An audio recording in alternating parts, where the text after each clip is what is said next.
Waste management आहे, तिथे dry waste पासून इलेक्ट्रिसिटी बनवली आहे, इथे वेट वेस्ट पासून इलेक्ट्रिसिटी बनवली आहे. हा वेस्ट मॅनेजमेंटचा प्रोजेक्ट आहे.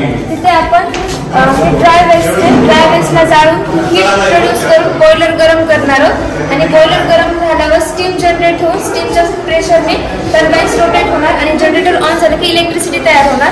इथे वेट वेस्ट पासून आपण इलेक्ट्रिसिटी बनवली आहे. वेट वेस्ट मध्ये आपण बायोगॅसचा यूज केला. बायोगॅस पासून आपल्याला मिथेन गॅस मिळतो. मिथेन गॅसचा आपण बायोफ्युल साठी यूज करणार आहोत. बॉयलर गरम करायचं. इथे बॉयलर गरम झालं की स्टीम जनरेट होणार.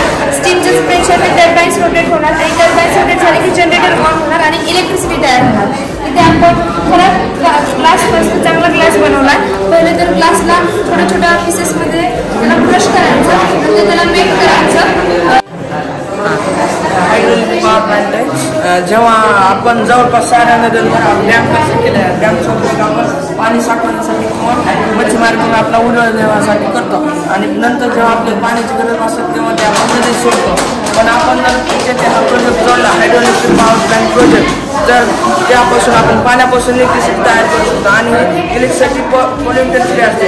आपण थर्मल पॉवर प्लांटमध्ये पण जनरेट करतो, पण आपण तिथे कोळसा जातो. इलेक्ट्रिसिटी सोबतच कोळसा आणि कार्बन डायऑक्साईड बाहेर आणि वातावरणाचं प्रदूषण होतं, म्हणून सजीवांना खूप त्रास होतो. पण या प्रकल्पामार्फत आपण कोणताही असा कार्बन डायऑक्साईड किंवा इतर गॅस यूज पण करत नाही कार्बन डायऑक्साईड. कारण जेव्हा हे पाणी टर्बाइन्सहून खाली नदीच्या पात्रात जाईल ते आपण पिण्यासाठी किंवा शेतीसाठी वापरू शकतो. जेव्हा पाणी टर्बाइन्सहून पडेल पाणी टर्बाइन्स रोटेट होतात आणि डीसी मोटरला जोडलेले आहे. डीसी मोटरमध्ये इलेक्ट्रिक मॅग्नेटिक फील्ड तयार होते आणि ते इलेक्ट्रोमॅग्नेटिक फील्ड आपण इलेक्ट्रिसिटी जनरेट करण्यासाठी तयार होतो.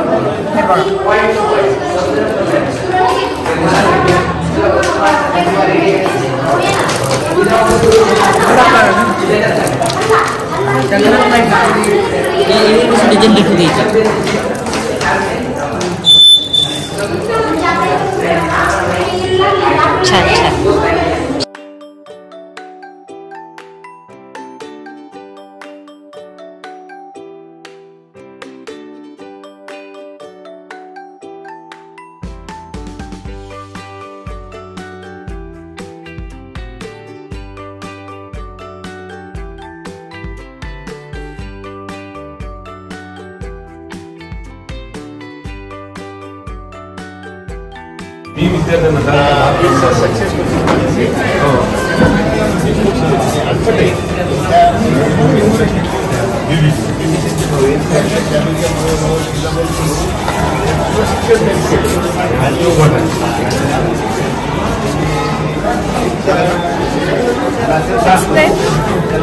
हमारे प्रोजेक्ट का नाम यूजर्स ऑफ बायोगैस यानी वेस्टेज मैनेजमेंट और नेचुरल फार्मिंग है।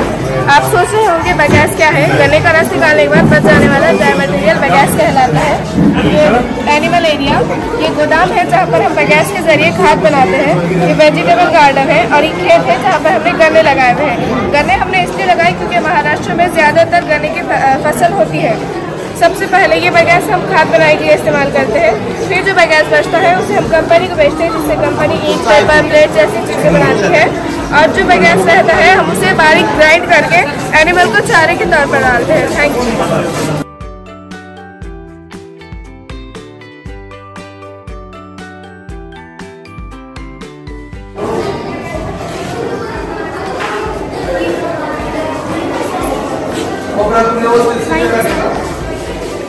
Welcome teacher, my name is Priya Rajendra Shinde. I am in school in taluka Ashti district हे टेस्ला कॉइल आहे. याद्वारे आपण वायरलेस इलेक्ट्रिसिटी बॅटरीद्वारे पॉवर देऊन टेस्ला कॉइलद्वारे इलेक्ट्रिसिटी जनरेट होते व ती हवेत पसरते व आकाशात दिसत नाही, म्हणजेच वायरलेस इलेक्ट्रिसिटी.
तो आपण घरामध्ये पण वापरू शकतो. त्याची जी स्लरी आपण गांडूळ खतामध्ये टाकू शकतो. गांडूळ खतामध्ये टाकल्याने गांडूळ त्यांना खातात, शेणाला खातात आणि त्याची वृष्टी बाहेर टाकून गांडूळ खत तयार होतो. तो गांडूळ खत आपण शेताला टाकू शकतो. त्या गांडूळ खतापासून आपलं जी जमीन आहे ती भुसभुशीत राहते. आणि जीवामृत आणि गांडूळ खतामध्ये नत्रास, पुरस, फानस हे घटक असतात. त्यामुळे शेतामधली जी पीक आहे ते काय करतात, त्यांच्यामुळे शेताची जमिनीला घट्ट धरून बसतात. हे आहे सोलारपासून आपण वीज निर्मिती करू शकतो. हे आहे वीज निर्मिती. आपण पावसाळ्यातलं पाणी आपण शेताला टाकल्यानंतर जेव्हा विहीर आटते तेव्हा आपण शेतातलं पाणी आपण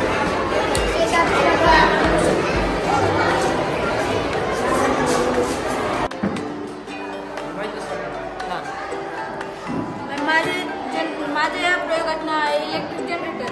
आपण लाईट दोन प्रकारे मोजतो, DC आणि AC. DC मध्ये 24 वोल्टपेक्षा जास्त उपकरणे चालत नाहीत, पण AC मध्ये सर्व प्रकारचे इलेक्ट्रिक उपकरणे चालतात. तर मी त्यासाठी लागलेलं साहित्य 12 वॅट बॅटरी, 12 वॅटची मोटर, एक पाणी मोटर, 2 होल्डर, 2 बल्ब आणि एक चार्जर.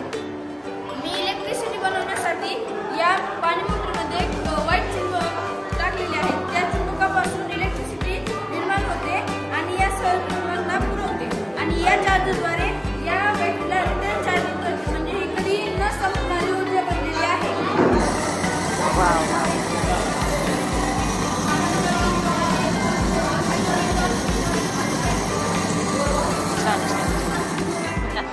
आपण याचा उपयोग इलेक्ट्रिक व्हेकल्समध्ये किंवा मग शेतीला किंवा जिथे इलेक्ट्रिसिटी नाही अशा जागी करू शकतो. इलेक्ट्रिक व्हेकल्समध्ये कारण त्यांना चार्ज करण्यासाठी जागेवर थांबावे लागते आणि तिथं आपला वेळ जातो. म्हणून आपण जर ही सिस्टीम त्यांच्या इलेक्ट्रिक व्हेकल्समध्ये बसवली तर ते रनिंगमध्ये चार्ज होतात आणि उर्वरित ऊर्जा बॅटरीमध्ये चार्ज होते. Hello ma'am, my name is Omkar Tumpe. My class is 7th. My school name is Guru Nanak Public School, Rajegaon. My project name is Road Turn Accident Safety. A road turn accident safety project typically has two sections that occurs in road turn or intersections where driver often face higher risks due to sudden changes in direction, poor visibility or impaired design. This project can be implemented at local, regional and national levels to improve traffic safety and prevent collision, particularly near high incidence of turn accidents. Example, Karanji Ghat, Madhuswa Ghat, Daru Ghat, etc. Road turn accident safety project focuses on improving road safety at curves, intersection, turns. Let's say practical. म्हणजे पहिल्या स्थितीमध्ये असं होतं की तुम्ही मोठाले घाट तर पाहिलेलं असेल, दारू घाट हे घाट फार मोठाले, त्यांच्यामध्ये डोंगराची संख्या पण फार मोठी, साईज मोठी असल्यामुळे गाड्या पाहू शकत नाही आणि म्हणून अचानक त्यांचा असा ॲक्सिडेंट होतो. त्याच्यावर काढलेले सोयीस्कर.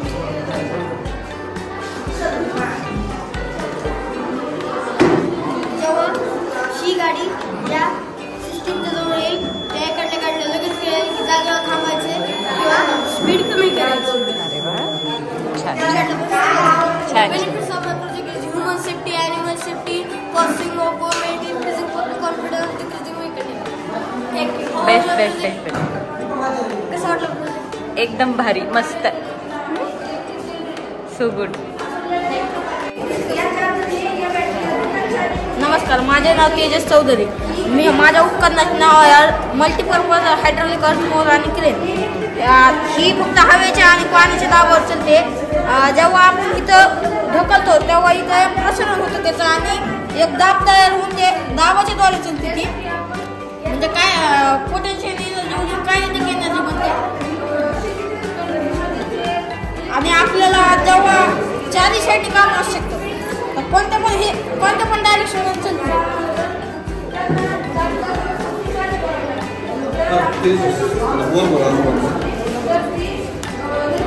ह्याचा फायदा आपण जमीन संपवता येत आणणे, जुन्या इमारती तोडणे, विहीर खोदणे यासाठी पण करू शकतो आणि मागं पोहोचतो. छान.